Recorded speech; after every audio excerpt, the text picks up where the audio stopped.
Long after the echoes of swearing faded in the Heavenly Dragon Treasure Carriage, a peculiar quiet settled over the four sworn brothers.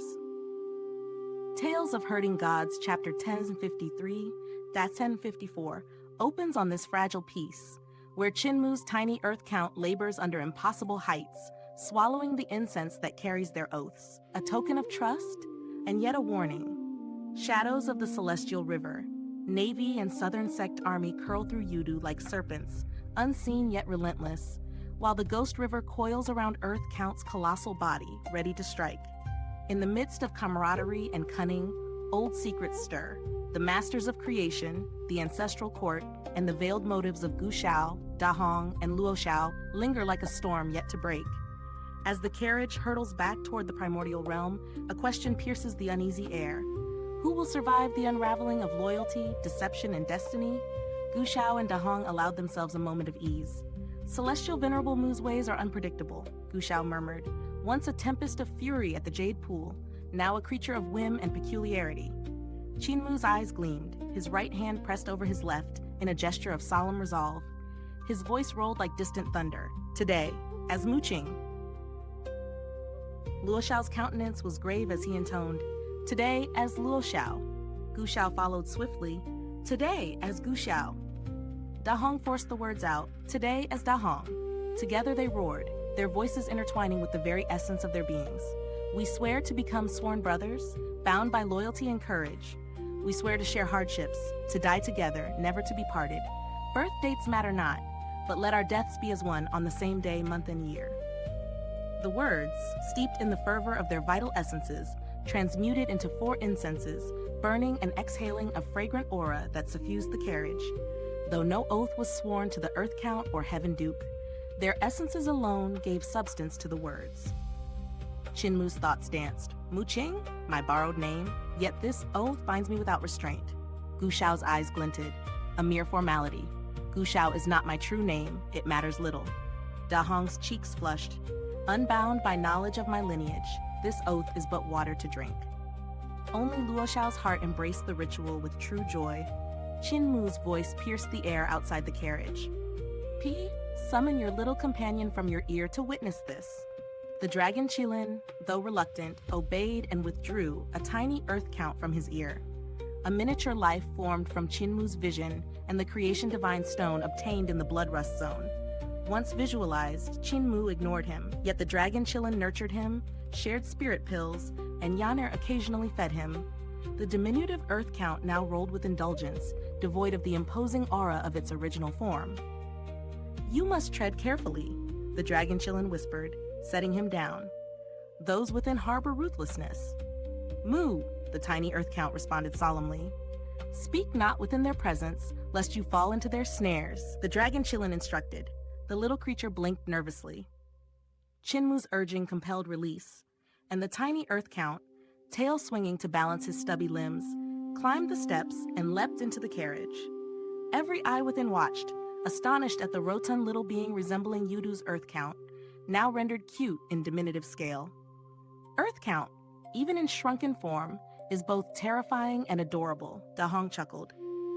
The tiny creature moved beside them, consuming the incense of their sworn words. First Qin Mu's, then Luo Xiao's, Da Hong's, and finally Gu Xiao's, each swallowing the fragrant embodiments of their vows. With all 4 incenses consumed, the tiny earth count attempted to leap onto the white tiger treasure seat, his short limbs and stubby stature falling short. He clawed at the legs of the seat, tail hooking and puffing with exertion, finally perched atop, spitting aroma that coalesced into a written oath before them. Solemnly, the tiny earth count recited Youdu's devil language, the cadence low and reverent. Shock flashed across Luo Xiao, Gu Xiao, and Da Hong's faces. Gu Xiao's lips curved. This little one comprehends Youdu's tongue and manifests written oaths. Celestial Venerable Mu, whence comes this marvel? Qin Mu's mind raced, recalling he had merely visualized and then dismissed him. The dragon Qilin had trained the creature unbeknownst to him. The tiny earth count swallowed the oath, struggled to reach the ground from the high seat, legs trembling, cold sweat beading his forehead.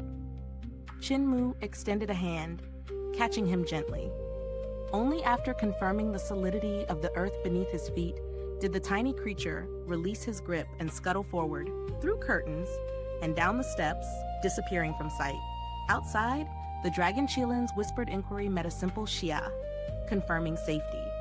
The small guardian returned to the dragon Qilin's ear, heedful of the cunning within the carriage. Seated once more, Qin Mu contemplated the tiny Earth Count's written oath. Though the creature was fragile, the oath revealed truths hidden behind false names. Luo Xiao alone had used his true identity, a fact Qin Mu could not ignore.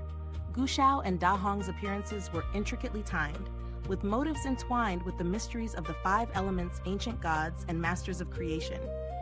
Qin Mu's sharp gaze calculated their intentions. Luo Xiao spoke with solemnity. Brothers, truth be told, I am a master of creation, wandering to discern if any remain and to locate the ancestral court. Qin Mu's frown deepened, coughing twice. Aware the sworn brotherhood masked true allegiance, he realized Luo Xiao's path was fraught, destiny sealed. Gu Xiao and Da Hong's eyes flared with subtle calculations. Da Hong smiled. Celestial Venerable Mu, could you be a master of creation yourself? I am not, Qin Mu replied with calm resolve. I merely calculated the coordinates. A discussion ensued of treasures, ancestral courts, and responsibilities, the air thick with ambition and curiosity. Luo Xiao's delight was palpable as plans aligned with the support of the sworn brothers. Hi to Youdu, Qin Mu commanded. The carriage, the Heavenly Dragon Treasure Carriage, pierced the barrier of worlds, entering the shadowed expanse of Youdu. Outside, the celestial river flowed uninterrupted, now transformed into the ghost river of Youdu, coiling around Earth Count's colossal form, its waters tracing a serpentine path down to his feet. Qin Mu's strategy was precise. Escape through Youdu rather than the celestial river, evading the celestial river navy and southern sect army, whose pursuit sought not the brothers but the master of creation. Ships emerged from the ghost river, paper boats afloat, while clones of celestial venerable Yu fell behind, unable to keep pace. The carriage surged onward through gates of heaven influence, re-emerging outside the Primordial Realm. Qin Mu praised the resourcefulness of Earth Count, then humbly inquired of his companions, Brothers, do you know the origins of the ancient gods? Gu Xiao smiled. I am but human. Such truths elude me. Da Hong's lips curved in reminiscence. Ancient gods were forged weapons of the masters of creation, their rebellion veiled by false origins. Luo Xiao shook his head. Origins vary: egg, Tao, sacrifice, heaven and earth. Qin Mu's eyes shimmered with interest. Explain, brother, the mysteries of these origins. The so-called ancient god born from an egg is none other than the ancient celestial emperor. Luo Xiao's voice carried the weight of history as he continued. Among our countless clans, the mightiest is the Juyu clan. They command the most precious lands in the ancestral court, brimming with celestial treasures. Their mines hold the oldest Grand Primordium Divine Stone, whence also came our most sacred relic, the Grand Primordium Origin Stone. From that same mine, they unearthed a colossal egg, from which the ancient celestial emperor hatched. Qin Mu's heart thudded. Though Shu Jun and Langwo had murmured tales of such things, Luo Xiao's account was steeped in depth and detail. The egg of the ancient celestial emperor shared origins with the Grand Primordium Origin Stone, so what thread bound them together? The second breed of ancient god emerges from Tao, Luo Xiao spoke, voice steady yet reverent. When the first master of creation perished, Youdu arose, death manifested, and the realm of souls was carved into heaven and earth, giving birth to Earth Count. When masters of creation wielded their consciousness to shape the heavens, star paths bent beneath their will, and Xuandu was born. From this, Heaven Duke took dominion over the myriad worlds and countless stellar orbits. Upon a soul's passing, heavenly yin gathered its fragmented essence. When celestial architects shaped stars in the void, Yuandu witnessed the birth of the ruins of End, a crucible of creation and annihilation. Two blossoms grew upon a single stalk, one of Genesis, one of destruction. Qin Mu's eyes flickered toward Da Hong and Gu Xiao, who feigned shock with unparalleled precision, making him suppress a quiet chuckle. In this carriage, knowledge was a strange hierarchy. He knew the least, followed by Luo Xiao, while Da Hong and Gu Xiao, masters of concealment, played the roles of the most enlightened. The ancient gods bloom from flowers, yet are not flowers, Luo Xiao said, his tone threaded with gravity. Because creation and destruction entwined, The two sisters of the ruins of End were revered as one. Earth Count, Heaven Duke, Heavenly Yin, and the sisters of the ruins of End, the four primordial gods, are ancient gods born from Tao. A third breed arises from sacrifice. They came later, forged from the collective offering of all clans of creation. Each spirit, a sacred object woven by a clan's consciousness, converged to birth the five-element gods, star gods, and even Great Sun Sovereign and Great Moon Sovereign. Once guardians of their clans, these spirit gods were born of sacrifice. Qin Mu's pulse quickened. And the four deities of the ancient gods? They were born of visualization and sacrifice by the four mightiest clans, Luo Xiao replied. In the primordial days, clans never ceased their bloodletting. A solitary master may falter, but a united clan moves heaven. Through worship and visualization, the four clans birthed the four deities. Nushin gave life to the white tiger, Fangbo to the green dragon, Juyu to the black tortoise, and Yanglu to the vermilion bird. Lesser clans conjured the star gods, and through variation in visualization and power, spirit gods bore differing attributes. The clans wielded them as living weapons. When masters of creation clashed, the spirit gods fought alongside them. In time, Ju Yuxi rose to rule, leaving a dominion of 3 kings and 1 emperor. Grand Emperor Ju Yuxi, alongside Fangbo Shujun, Nushin Gongyun, and Yanglu Boyang. Qin Mu's mind opened. I see. Gu Xiao and Da Hong mirrored him, nodding in unison. Brother Luo, your knowledge is vast and penetrating. History is passed through consciousness, Luo Xiao said with quiet pride. Yet wars devoured much of our past. The 4th type of ancient god is born of heaven and earth. Qin Mu's chest heaved. Mother Earth. Mother Earth reigns supreme, Luo Xiao affirmed. Born from the primordial tree, from dragon veins, phoenixes from wind and fire, qilins from mountains, the essence. Heaven and earth give rise to countless beings, some weak, some formidable, each a testament to the diversity of ancient gods. Qin Mu fell into deep thought. Among the gods born of sacrifice, the 4 deities stood tall. Among those of heaven and earth, Mother Earth inspired awe. Even in those of Tao, the goddess of heavenly yin held strength, especially after resurrection and the shedding of her great Tao restraints. Gu Xiao's gaze sharpened. If ancient gods rose from the masters of creation, why then would they seek their annihilation? Brother Luo, do you know? Luo Xiao shook his head. We witnessed the battle of annihilation in the Blood Rust Zone. History was lost. The ancestral court vanished. I seek what remains to reclaim the lost past. Gu Xiao's eyes glimmered. Should you find your race blameless, what then? Blushing, Luo Xiao replied, those who taught me were righteous. We sought escape, not conquest. Our ancestors deserved no ruin. Gu Xiao smiled wryly. Judgment is never ours alone, Brother Luo. The Dark Ages conceal truths even the learned cannot fathom. Da Hong chuckled. And yet, Brother Xiao, you grasp more than most? Gu Xiao hastily corrected.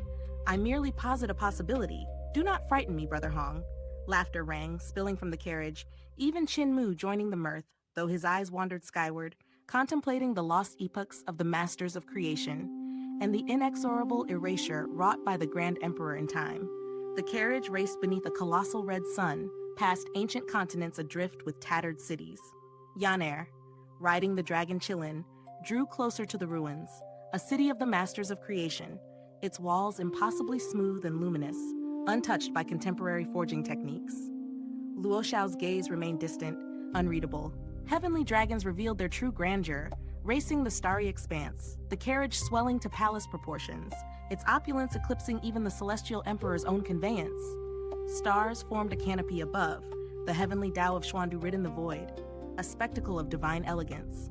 Gu Xiao, Da Hong, and Luo Xiao marveled, yet the deeper mechanisms eluded them. Da Hong moved close to Qin Mu, observing him consolidating techniques, vital qi, consciousness, and primordial spirit into a singular, seamless whole. Even he could not penetrate the depths of Qin Mu's celestial palace. Brother, your divine arts surpass all I have observed beneath heaven. What secret technique is this? It is not technique, Qin Mu said, eyes lucid and piercing, but my bodily constitution. Da Hong bowed humbly. Pray, reveal it, brother. The overlord body. It allows mastery over the divine arts unparalleled beneath the heavens. While others require millennia to comprehend a path, I grasp it in moments. With understanding, the path opens fully. Da Hong's eyes widened with reverence. Qin Mu's voice softened with sincerity. I am not inherently strong, possess this constitution, and you would surpass me, yet only one may arise per era. Then teach me that I may enter the path, Dahong implored. Qin Mu nodded. Very well. I shall instruct in deploying divine arts through consciousness, beginning with visualization. Dahong inclined. I understand. Qin Mu smiled. No need for formality. We are brothers. Comprehend it at your pace. It takes centuries to master fully. Gu Xiao listened as Luo Xiao recounted his youthful follies within his clan. Laughter echoed, Qin Mu troubled by their openness while he remained guarded, concealing the Great Void's location, knowing the future still held devastation at the hands of the Grand Emperor. Drawing inward, Qin Mu engaged the Overlord Body 3 Elixir technique, enveloping the universe within himself. No need for external Tao or celestial forces. As the technique pulsed, he sought passage through the southern heavenly gate of the mature celestial palaces, aiming for the main celestial palace, even if only half-realm entry was achieved, for Dahong and Gu Xiao were formidable adversaries indeed.